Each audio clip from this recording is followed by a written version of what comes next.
आइए आज विज्ञान में हम जो है कि ऑफ-बाउ रूल के विषय में बताते हैं, जो परमाणु संरचना के विषय में है, जिसमें इलेक्ट्रॉन जो है कि इस नियम के अनुसार विभिन्न कक्षाओं में इलेक्ट्रॉन को प्रथम प्रवेश तथा उपबंध न्यूनतम ऊर्जा वाले कक्षाओं में होते हैं। इसके इलेक्ट्रॉन एक एक करके ऊर्जा में बढ़ते क्रम में कक्षाओं में प्रवेश पाते हैं।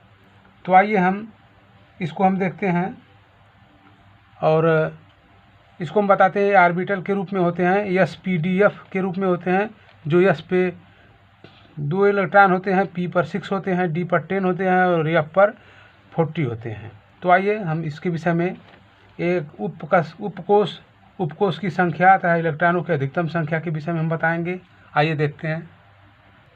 तो आइए हम देखते हैं एस पी डी एफ के रूप में ऑर्बिटल होते हैं, उपकोष होते हैं, उपकोषों की संख्या होती है, इलेक्ट्रॉन अधिकतम इसमें कितने रहते हैं। तो आइए देखते हैं।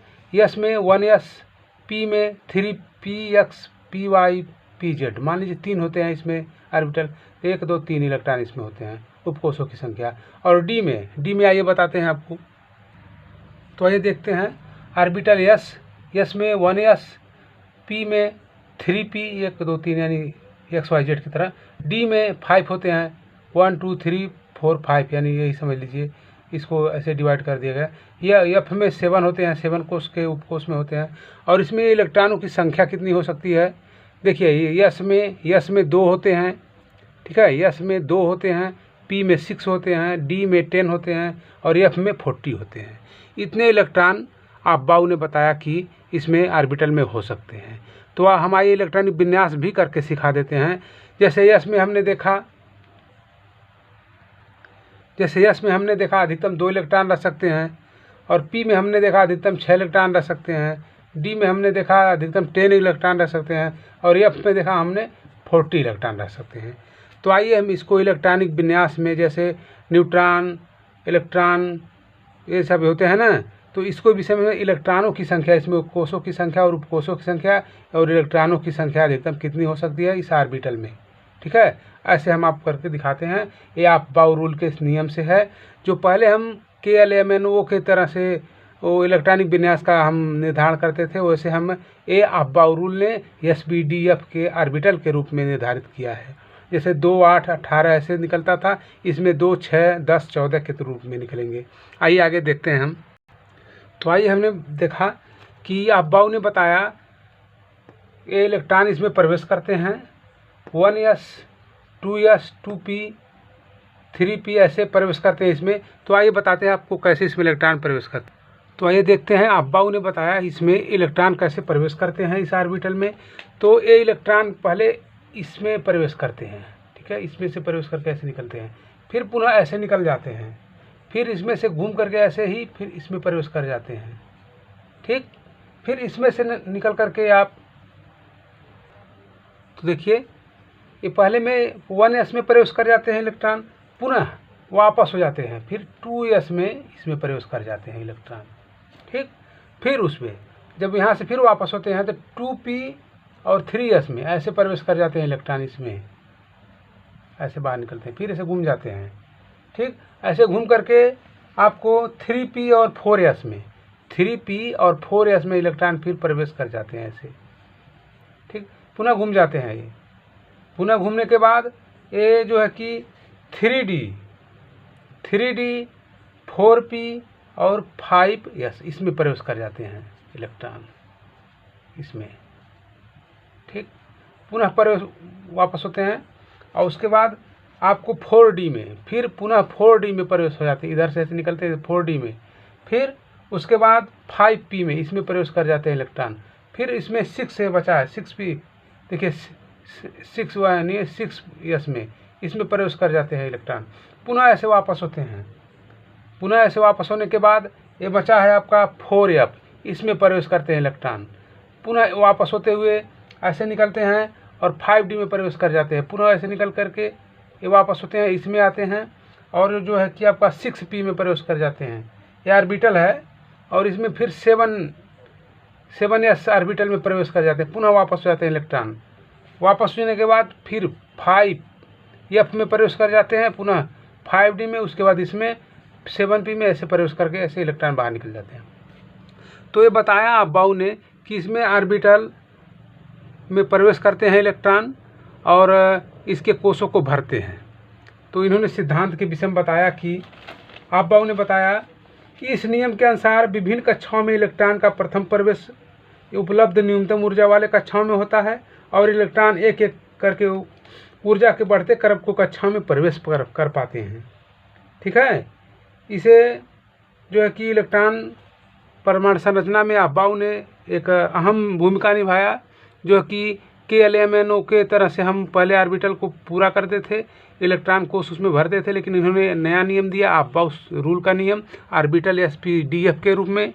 आइए और आगे बताते हैं। तो आइए बताते हैं, इसमें जो है कि इलेक्ट्रॉन प्रोटॉन न्यूट्रॉन यानी सभी जो तत्व है पदार्थ है उसमें इलेक्ट्रॉन प्रोटॉन न्यूट्रॉन से ही बना है, ये वैज्ञानिक की दृष्टि से बताते हैं आपको। तो आइए देखते हैं, ये नाभिक, ठीक है, ये नाभिक में इसे नाभिक कहते हैं। क्या कहते हैं इसको?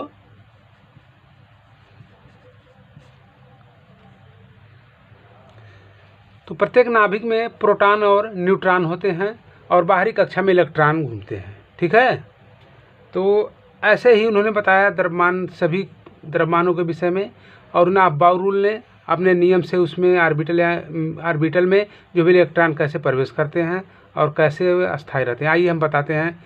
जैसे सबका इलेक्ट्रॉनिक विन्यास उन्हें अब्बाउ रूल से SPDF के रूप में ऑर्बिटल में जो विन्यास दिए थे और उसका बताए थे, आइए उसको हम देखते हैं आगे। तो आइए हम बताते हैं कार्बन के इलेक्ट्रॉनिक विन्यास को हम देखते हैं अब्बाउ रूल से। कार्बन देखिए कार्बन C से हम निरूपित करते हैं परमाणु, जो है कि ये देखिए क्रमांक कितना 6 है। तो इसको कैसे हम निकालते हैं अब्बाउ रूल से? तो अब्बाउ रूल से हम बताते हैं 1s, आपने जो इलेक्ट्रॉन भरते हुए देखा था उसी के अनुसार ही निकलते हैं। आइए निकाल के हम बताते हैं आपको। तो ऐसे निकलेंगे, कार्बन के 6 परमाणु होते हैं, 2 और 4, यानी 2, 4, 8 ऐसे उस कक्षाएं भरते हैं। तो हम अब्बाउ नियम से 1 ऑर्बिटल में S पर 2 रहते हैं, P पर 6 रहते हैं, तो हमें 6 ही बैठाना है, 6 इलेक्ट्रॉन है। 1s2, 2s2, 2p, यहाँ 6 होना चाहिए, लेकिन यहाँ आपके 6 ही हैं, 2, 2, 4 हो जाएंगे, 6 हो जाएंगे, ऐसे निकलेगा उसका। ठीक है, और आइए बताते हैं। आइए क्लोरीन का देखते हैं, जिसका संकेत है Cl से। तो आइए क्लोरीन का देखते हैं। क्लोरीन का परमाणु क्रमांक 17 है। देख लिए 2, 8, 7, ये KLMNO की तरह से होता है, यानी ये 8 हो जाता तो यहाँ पूर्ण हो जाते। तो ऐसे देखिए अब्बाउ नियम से 1s2, 2s2, 2p6, 3s2, 3p6, या 6 होना चाहिए, लेकिन 1 इलेक्ट्रॉन कम है, यानी यहाँ एक जो है कि 5 हो जाएगा। तो यानी देख लीजिए कितने हुए, 17 हुए कि नहीं हुए, 2, 4, 6, 10, 2, 12, 5, 17, यानी ऐसे निकलता है इसका अब्बाउ रूल से। आइए आगे देखते, आइए आर्गन का देखते हैं।